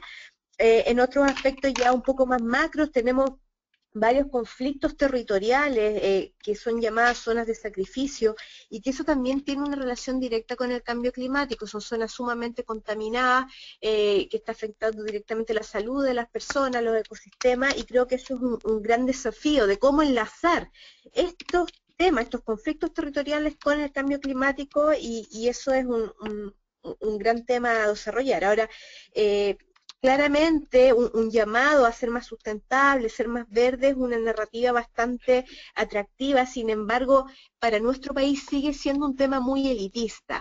O sea, las personas que tienen mayor conciencia de poder reciclar, de poder andar en bicicleta, de vivir más cerca de sus trabajos, sigue siendo un tema de quien tiene la capacidad económica para hacerlo, y ese es un gran desafío que tenemos como el cambio climático lo enlazamos con nuestro modo de vida, pero también dándole a entender de que nos afecta a todos por igual, y eso tiene que ver con una reflexión mucho más profunda, y un gran desafío que tenemos, al menos como sociedad civil, también hacer un llamado de atención a los tomadores de decisiones. Eso sería. Muchísimas gracias, Javiera, por contarnos cómo está esta situación en Chile. Quisiéramos invitar entonces a Alejandra a que nos comente cuál es la narrativa que más pega en Costa Rica. Ok, voy a enfatizar en una, ¿verdad? Por el tiempo y porque creo que es la que ha pegado siempre en el país, y es el tema de la carbono neutralidad. Esa es la narrativa que sigue pegando en Costa Rica. Sin embargo, bueno, en el texto de las INSS, contrario a lo que ha salido en medios, ¿verdad? Escrito por ciertos poderosos indisciplinados en cambio climático, el texto reafirma el compromiso con la carbono neutralidad. Sin embargo, el texto de los INSS es claro que ya no apostamos por la carbono neutralidad tradicional, que cortoplacista, que existía, ¿verdad? Que es esa donde el centro de la política de la carbono neutralidad era un mercado doméstico de carbono y que nos resignaba a que las emisiones siguieran creciendo al 2021, ¿verdad? Como reafirmaban que teníamos un 81% de la meta avanzada, ¿verdad? Entonces, que las emisiones iban a seguir creciendo, pero que al 2021 el stock forestal iba a ser lo suficiente para compensar y ahí vamos a hacer la carbono neutrales. Esa carbono neutralidad tradicional, producto de la politiquería, ya no va a existir.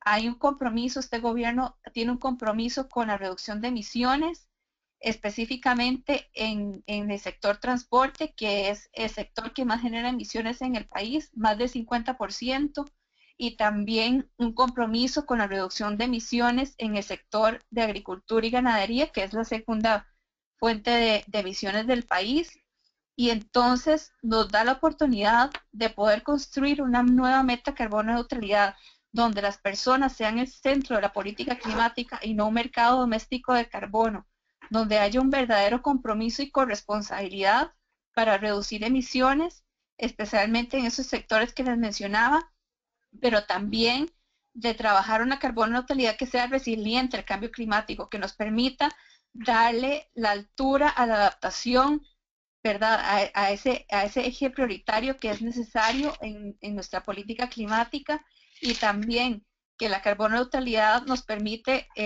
¿verdad? Tener esa conversación sobre el tema de ciudades más amigables, ¿verdad?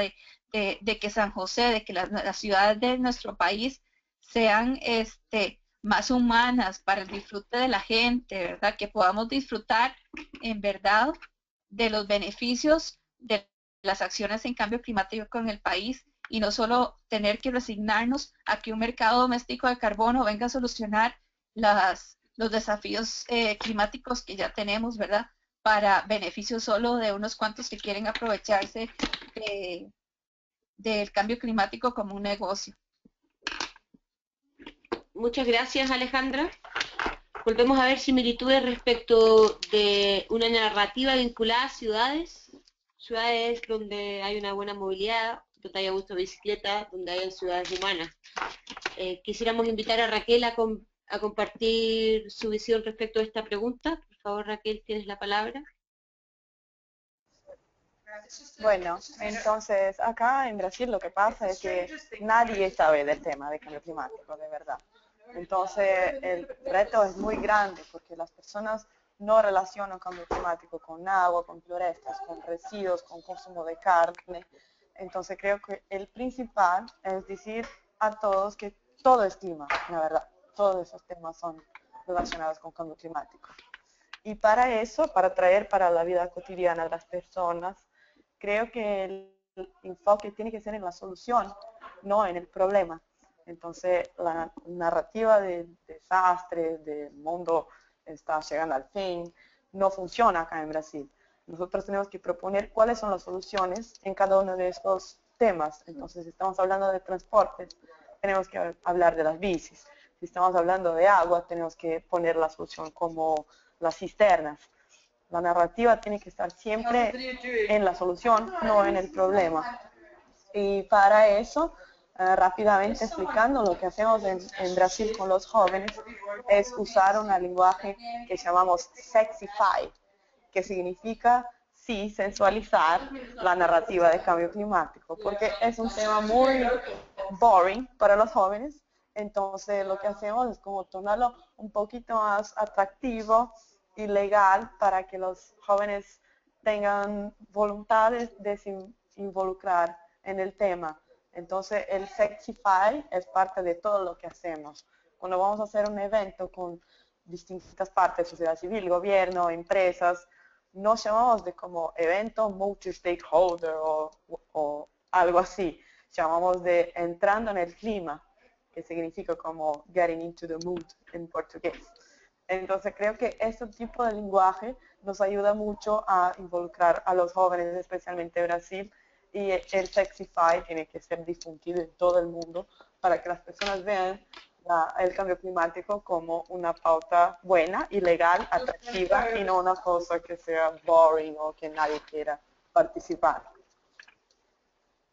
Muchas gracias por compartir tu visión, Raquel. Interesante lo que nos comentas, enfocándonos en soluciones, narrativas vinculadas a las soluciones en los distintos sectores. Mariana, ¿nos podrías compartir tu visión para México? Sí, bueno, coincido con lo que acaba de mencionar Raquel sobre enfocarnos en soluciones y no en, tanto en el problema, y en la parte de las ciudades competitivas. Me parece que es súper importante y también es una narrativa importante para México. Yo, así tal cual como ejemplos, no tengo. Lo que sí creo que tenemos que trabajar más, ya lo habíamos mencionado, ¿no? Esta parte del lenguaje, es cómo hacer que los mensajes lleguen, porque tendrán que ser mensajes diferenciados, ¿no? Dependiendo de la audiencia, pero cómo hacer que se apropien de ellos, ¿no? O sea, cómo al final la gente, los gobiernos van a interesarse y van a querer ser parte de la solución si lo ven como algo cercano, ¿no? De repente dicen mucho, ¿no? Que el cambio climático son los osos polares, y bueno, habrá quienes nos importe que los osos polares sigan teniendo, sigan existiendo y sigan teniendo su casa, no solo por los osos polares, sino por lo que significa la existencia de contar con polos sanos, ¿no? Pero para quienes mostrado de esa forma no les parece importante y creen que no tiene nada que ver con su bienestar, su calidad de vida. Entonces, acercar los ejemplos a cosas, ya por aquí se mencionaba, ¿no? El tema del agua, el tema del transporte, que tiene que ver no solo en pérdida de tiempo, tiene que ver con una mejor calidad de vida, de aire, perdón, que tiene que ver con reducir muchísimas afectaciones a la salud que actualmente en las ciudades pues es alarmante, ¿no? Las enfermedades asociadas a la mala calidad de aire y lo que esto implica en el erario público y en la pérdida de días de trabajo, etcétera. Entonces, ¿cómo acercamos los ejemplos para que la gente entienda? Aquí Javiera decía, ¿no? Varias acciones parecen como elitistas, ¿no? O de ciertos grupos, ¿no? Cómo la gente puede entender que si reduce el uso del automóvil, que si recicla, que si cuida, etcétera, etcétera, que si hace ciertas acciones, cómo ellas mismas se van a ver beneficiadas de esas acciones.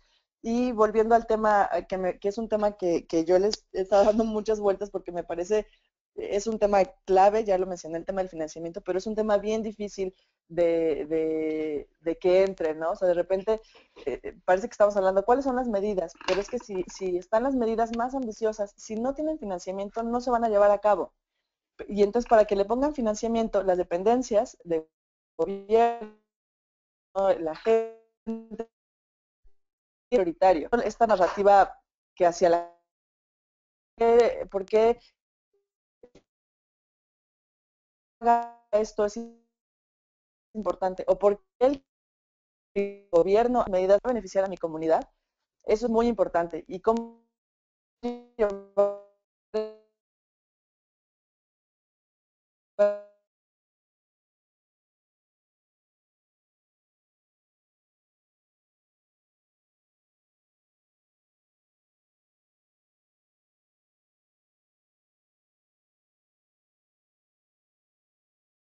y en hacerlo como que la gente se apropie del tema y se decide actuar en consecuencia. Muchas gracias, Mariana. Creo que quedó bastante claro cómo ves tú la situación en México. Me gustaría, por último, extender la palabra a Gianfranco para que nos comente cuál es la narrativa que más pega en México. Gianfranco, tienes la palabra.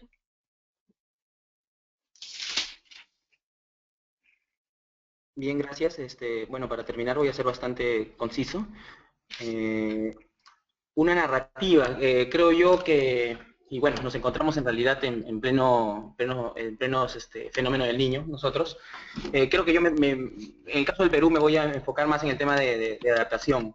Y lo resumo en esta frase que pongo yo, que es el Perú como un país mega diverso, pero con una contraposición, que es la vulnerabilidad y los impactos que nosotros tenemos debido a los efectos del cambio climático. Por un lado tenemos a un país privilegiado por la naturaleza, con 84 zonas de vida, de las 104 a nivel mundial, con 11 ecorregiones, con una rica y variada flora y fauna, 28 climas de 35, 1.700 glaciares tropicales, que representan el 70% de los glaciares tropicales en el mundo, entre otras cosas, extensos bosques amazónicos, un mar generoso, muchísimas cosas, entre otras riquezas biológicas y naturales que tiene el país. Sin embargo, está la contraparte, que es la otra parte de la frase. Y bueno, y acá, por ejemplo, el Tyndall Center, por ejemplo, de Inglaterra nos señala que después de Bangladesh y de Honduras, Perú es el tercer país más vulnerable a los efectos del cambio climático.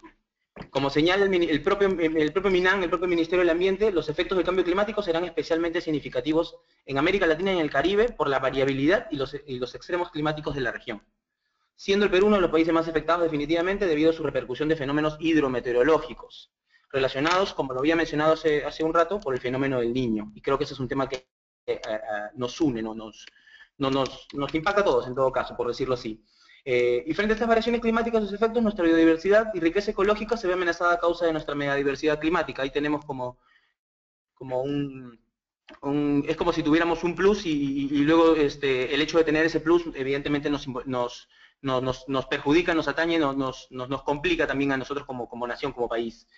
Finalmente, como para terminar, el cambio climático, además de representar un impacto directo en el ambiente, afecta a otros sectores también, en este caso la salud, el sector económico y diversos aspectos de la población en general. En el Perú, fenómenos hidrometeorológicos como sequías, fuertes lluvias, granizadas, etcétera, etcétera, se han incrementado en más de 6 veces desde el 97 al 2006, eso es estadística. Y en eventos climáticos extremos como huaicos, inundaciones y heladas, y el fenómeno del Niño propiamente dicho, se está produciendo con mayor frecuencia e intensidad, cada vez más. Estos casos nos llevan al final a una conclusión, y estos casos ponen en evidencia que el cambio climático no es un fenómeno ajeno, sino que influye en la economía del país y en la vida de cada uno de sus pobladores. Eso hay que tenerlo bastante claro. Muchas gracias. Muchas gracias a ti, Gianfranco. Interesante también destacar, así como en Colombia, al parecer la riqueza natural es un activo relevante para los peruanos y sería interesante entrarle una narrativa que pudiese destacar esa riqueza y también dar cuenta de lo vulnerable que es al cambio climático. En honor al tiempo, vamos a pasar a las preguntas. Hemos recapitulado algunas. Tengo aquí una, entiendo que para Gianfranco, de Patti Mena. No sé si nos puedes ayudar con esta pregunta, Gianfranco. Dice, ¿cómo trabajan o cómo se pueden trabajar desde la capital del país hacia todos los sectores?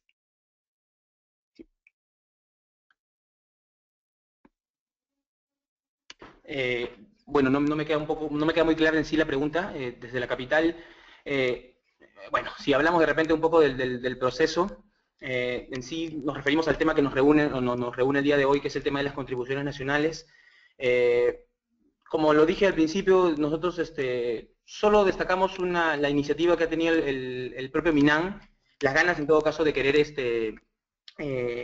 encabezar este proceso, a pesar de repente de que la normativa al final, la normativa que tiene el Perú en materia ambiental a veces no se lo permite, y eso también es algo que nosotros estamos detrás, por ejemplo, con el tema del proceso del proyecto de ley de marco de cambio climático, como lo han tenido en México también y lo comentaron. En el caso de la consulta pública, bueno, desde la capital hubieron talleres informativos, en talleres macrorregionales, que en realidad fueron, o se llegaron a consolidar estos talleres macrorregionales y tuvieron una mayor participación de la sociedad civil, gracias a organizaciones de la sociedad civil propiamente dichas, agrupadas, colectivos. Nosotros también formamos parte de colectivos que atienden este tema del cambio climático, y pudimos, en principio, colaborar en este caso para que más organizaciones o más sociedad civil se empape, se inmerse, se involucre con este proceso de las contribuciones, que lamentablemente en un principio no fue tan difundido. Yo creo que de repente hay una buena intención, como lo vuelvo a repetir, de parte del Ministerio del Ambiente, pero si esto actualmente, no debería necesariamente siempre ser así, pero si actualmente esto no viniese acompañado de la labor de repente que las organizaciones o los colectivos venimos realizando a la par, esto de repente no va a llegar, o de repente, no sé si solo quedaría en la capital y no llegaría a las regiones, pero hay que tener bien en cuenta eso, que la labor en realidad está de acercar el tema, de que la gente sepa en realidad cuáles son los efectos, y bueno, en nuestro país en realidad los he mencionado hace un rato, cuáles son los efectos que nosotros podemos sufrir a raíz y como consecuencia del cambio climático, ¿no? Eso hay que tenerlo bastante claro, y creo que en todo caso hacia eso debemos apuntar en realidad, de llevar el tema en sí, la palabra cambio climático en realidad a todos los rincones del país, y que este tema evidentemente sea una problemática más nacional, ¿no? Creo yo. Gracias, Gianfranco. Hay otra pregunta para ti, aprovecho de hacértela inmediatamente, de Isán Guerrero, que dice, ¿qué lugar ocupan las energías renovables en Perú? ¿Nos puedes comentar algo al respecto? Sí, brevemente, por favor. Sí, algo breve. En realidad, si nos referimos al tema de energía, creo yo que lo he dejado un poco como que a un lado. Yo hablaba me enfocaba un poco del tema del tema bueno, cuando me enfocaba en el tema de mitigación y el tema del sector más crítico, cuando hablaba del sector forestal, hay que tener en cuenta también que las últimas estadísticas, me remito al 2013, ponen al sector energético como un sector que evidentemente está creciendo también de una manera bastante rápida en emisiones de gases de efecto invernadero, y de repente esto de repente todavía no se está viendo de una manera rápida y eficaz por parte del gobierno. En cuanto al compromiso de energía, nosotros tenemos un compromiso pre-2020, fueron los compromisos voluntarios que el Perú asumió en el año 2009 y que ratificó en el año 2010, para incorporar energías renovables no convencionales a la matriz energética. Y a pesar de la existencia de una normativa que obliga que al menos el 5% de la producción de energía eléctrica esté basada en energías renovables no convencionales, apenas se logró el 2.5 después de más de los 5 años que en realidad, según la normativa, indicaba que tenía que pasar. El mecanismo que actualmente se usa para la incorporación de energías renovables son las subastas. Actualmente estamos a puertas de una nueva subasta, las cuales se han realizado en 3 oportunidades a fin de obtener más proyectos en esta categoría. Sin embargo, todavía toma mucho tiempo en concretarse, eso lo sabemos, pues ninguno de los proyectos están totalmente construidos hasta el momento. Eso es lo que podría decir con respecto al tema. Muchas gracias, Gianfranco, por tus respuestas. Me gustaría extender la siguiente pregunta a Javiera. Javiera, es Dante Heredia de Argentina quien hace la pregunta y dice, ¿consideras que la difusión y concientización de la ciudadanía es la mayor debilidad de los procesos de participación ciudadana? Sí, yo creo que sí, ¿sabes?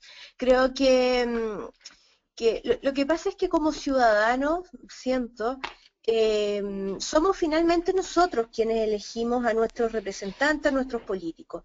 Entonces, si somos finalmente nosotros los que vamos a votar el día de las elecciones y ponemos ahí a nuestros representantes, es necesario que nosotros también podamos presionar y no quedarnos solo con nuestro derecho y deber de ir a votar el día de las elecciones, sino que también creo que como ciudadanos tenemos que estar ejerciendo una constante presión sobre los tomadores de decisiones. En ese sentido, creo que como ciudadanía, mientras más información tengamos y mientras más capacidad y más fortalecimiento tengamos en cuanto a conocimiento, a instancias, efectivamente podemos tener una buena llegada, una buena red de información, de acceso a información y también una capacidad de exigir a los tomadores de decisiones respecto a temas, no solamente a cambio climático, sino que a muchos otros temas, no sé, educación, salud, calidad de vida. Pero creo que como ciudadanía es sumamente importante, es un eje sumamente importante que efectivamente puede ayudar a generar los cambios. Muchísimas Gracias, Javiera. Ya son 1:20 en Chile, llevamos casi 2 horas de encuentro, conversación con ustedes. Creo que es hora de empezar a cerrar.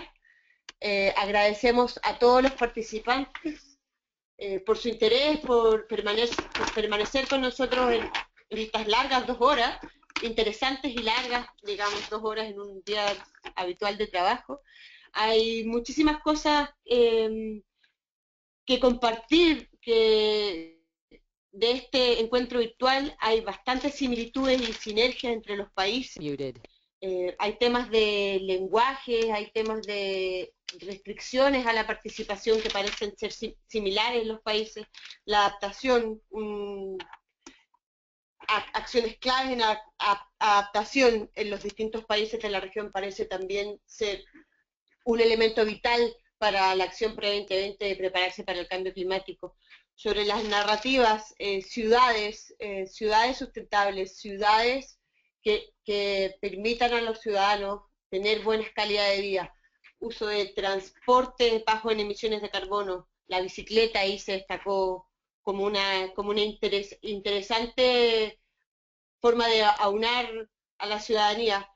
También temas de destacar cuáles son las riquezas naturales de los países, de los cuales los ciudadanos se sienten orgullosos y se sienten parte de, cómo esas riquezas naturales pueden ser amenazadas y están siendo amenazadas por el cambio climático. También parecen ser una narrativa que puede capturar a las audiencias y puede reunir a los actores y podemos crear esta masa crítica necesaria que va a promover los cambios tanto políticos como empresariales en los distintos países.